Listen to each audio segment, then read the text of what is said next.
Hey everyone. Uh, I'll be looking to my left to be reading notes. Then maybe you're right. Not sure what orientation this video will come out as. So, so this week I grabbed the idea from Wade's sermon yesterday.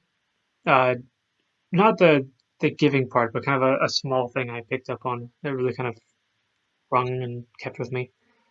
Uh, so it's the idea that when God looks at us, He doesn't see our sin; He sees Jesus, what Jesus did for us. So this idea comes from multiple places in the Bible, mostly in the New Testament. Uh, but I'm using a verse from a couple of chapters back in Second Corinthians, because Wade's currently in chapter 8, so this will be back in chapter 5. So the verse, Second Corinthians 5, verse 21. For he made him who knew no sin to be sin for us, that we might become the righteousness of God in him.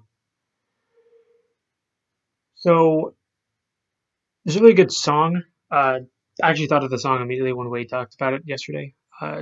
It's a song called "When Love Sees You." I recommend anyone see it or anyone look it up. I'm imagining it's on YouTube. I know my choir back in college sang it. Uh, but it's about this idea. Uh, we read a lot about God's judgment, that He's a judge, and count. I can't count. Correction. The number of times I've heard people say, "You can't judge me, only God can." Uh, Christians, non-Christians alike. It's a pretty normal phrase, I think, in the times. So, and that's true. We're not going to be the ones ultimately judging anyone, and that's probably for the best. Well, it is for the best. Uh, but it can still be scary. God knows everything about us. He's seen all of our thoughts, all the things we've done in secret, and He's the one judging us. But how do we deal with that? I feel like this verse and the other verses like it really kind of provide that peace. Uh, some rephrase the verse to just be when God looks at us, He just sees Jesus, and I mean that's somewhat true, but I think it takes away from the whole truth of it all. Uh, he God still sees us. He still sees like what we've done, but He sees it through the lens of Jesus. Uh, if you think, I know a lot of people like those courtroom lawyer shows. Uh, so if you imagine like God as the judge that everyone kind of imagines Him as, then Jesus is the defense attorney for us, and He's the best one out there. He's personally invested in our case, which I think is a good thing. I don't. I mean, in a lawyer sense, I don't watch those lawyer shows, so whether or not that's a good thing or a conflict of interest. But the point is, he's a really good lawyer. He's on our side, and he will win for us. I'm going to try not to go down those metaphors anymore because I feel like they get cheesier as you go. Again, I digress. Uh, so getting back to the song I referenced. So I think, well, there's a line in the song that I think really kind of hits at this. Uh, it's instead of saying like, "Oh, God sees Jesus, God sees us, forgives us." The line is, uh, and this is spliced around a little bit, but it's when God looks at you, He sees love, and I think that is, if I can find my place. I mean, it's just a really powerful part of the song, and it's something that's always kind of stuck with me. I always get like chills when it's in the song. Uh,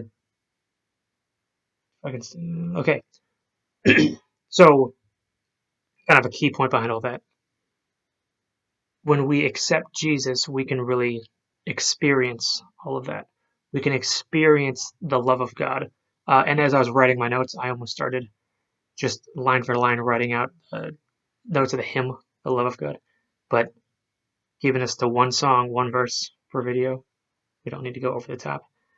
Uh, but when we're feeling that kind of like judgment on us, when we're worrying about tomorrow, worrying about today, uh, all the things going on in the world, there's plenty of things.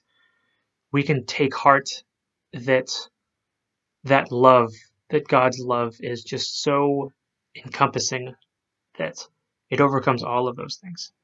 And because of what Christ did, that sin doesn't have power over us, but we can live in that love of God.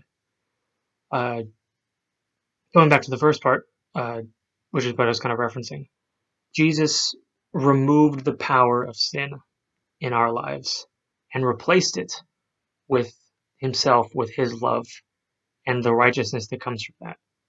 It doesn't just make us immediately righteous. We still sin, but that sin doesn't control our lives, and we don't have to let it control our lives.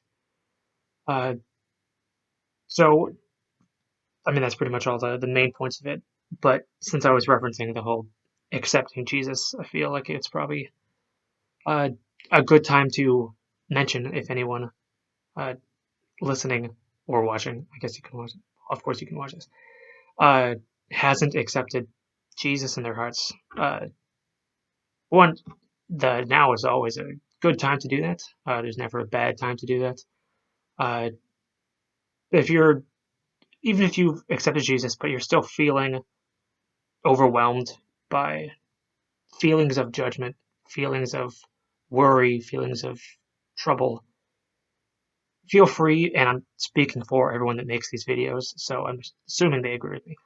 But all the dozen or so people, leaders from the church that are making these videos, I'm sure you can reach out to any one of us, and we would all be happy to take the time to pray with you, talk with you, help you in any way we can.